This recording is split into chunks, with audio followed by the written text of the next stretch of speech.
Ուզում եմ շնորհակալություն հայտնել լրատվամիջոցներին, անչափ շնորհակալ։ Ժողովուրդ ջան, մի րոպե լրություն մի հատ ներկայացնեմ ձեր պահանջը ես։ Նախ շնորհակալ եմ բոլոր լրագրողներին, լրատվամիջոցներին, որ ընդառաջ գնալով այս անարդարությանը այսօր եկել եք լուսաբանելու, շնորհակալություն եւս մեկ անգամ։ Տեսեք, մի քանի օր առաջ ինձ on-line տիրություն գործող վարորդները դիմել էին, ներկայացրեցին խնդիրը, որը որ ես ընդունում եմ շատ անարդար, որտեղ որ գտնում եմ, որ նաև պետությունը չկա, իր գործառույթով պետությունը ընդհանրապես չկա։ Եվ ինչու՞մն է կայանում տրամաբանությունը։ Այսօր on-line տիրույթներում գործում են, աշխատում են շուրջ 130,000 վարորդներ, որոնցից 40,000-ը ընդունեն կարող են լինել նույնիսկ մեր ոստիկանները ստեղ կանգնած, ովքեր աշխատանքի ժամից հետո իրիկունը տուն գնալուց մի հատ գործ են անում, որպեսզի իրենց օրվա հացը վաստակեն։ Մնացած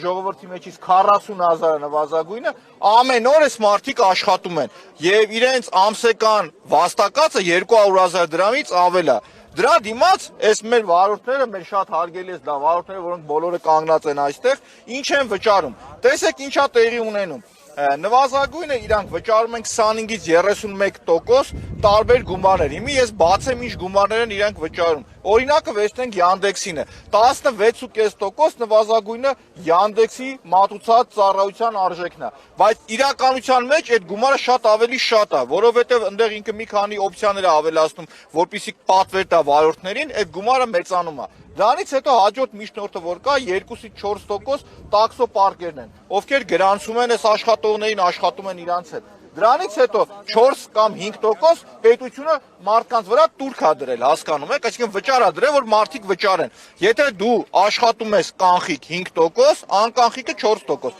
Սա էլ մի հատ խնդիր կա, վարորդի մեղավորությունը ո՞րն է, որ օրինակի համար հաճախորդը կամ կանխիկ է վճարում կամ անկանխիկ է վճարում։ Ինքը չի, չէ՞, վճարումը կատարողը, որ այդ բեռը այդ մարդու վրա է թողում դու լրացուցիչ։ Այսինքն ինչպես է կոչվում այդ գումարը 4-ից 5% որ վճարում են։ Չէ, դա պետ տուրք է կոչվում, դա պետ տուրք է կոչվում։ Տեսեք, հիմա վարորդների պահանջը ինչու՞մն է կայանում ամբողջությամբ։ Առաջինը այն, որ իրանց տոտալ իրավունքները ոտնահարվում է, եւ մեր երկրում չկա մի կառույց, կլինի մարդու իրավունքների պաշտպանը, կլինի կառավարությունը, կլինի ՏԿ-ն, որ կզբաղվի այս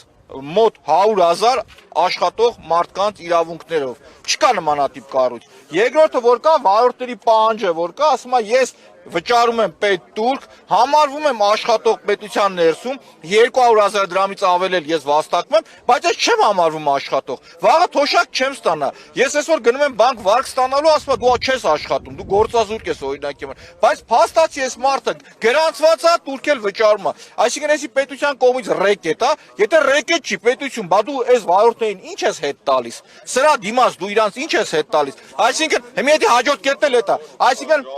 այսինքն պահանջը հետևյալն էր, առաջինը որպեսզի պետությունը on-line տիրույթում գործող այդ ընկերությունների շահույթը ուսումնասիրի, որտեղ ստե ակնհայտ դիտարկվում է, որ մենաշնորհ դիրք ունեն մի քանի ընկերություն եւ դրանից հետո օգտվելով իրանք գեր շահույթներ են գեներացնում ի հաշիվ մեր վարորդների, ասма սոված ծարավ, թեժու կրակ։ Միանշանակ, այսինքն Քանում են քնած վախտես հաշիվներից սա գողնում տանում, քնածս վախտեն էլա գողնում ու չկա մի կառույց, ով որ կպաշտպանի վարորդների իրավունքը, հասկանում եք։ Առաջի պահանջը, որպեսզի այդ on-line տիրույթում գործող տաքսի ծառայությունները, որ մատուցում են, իրենց տոկոսադրույքը իջեցնեն։ Երկրորդ կետը, որ կա, կարևորագույն կետը, վարորդները համարվեն իրենք գրանցված աշխատող, այն վարորդները, ովքեր օրական 10 ժամ ավտոմեքենա են վարում։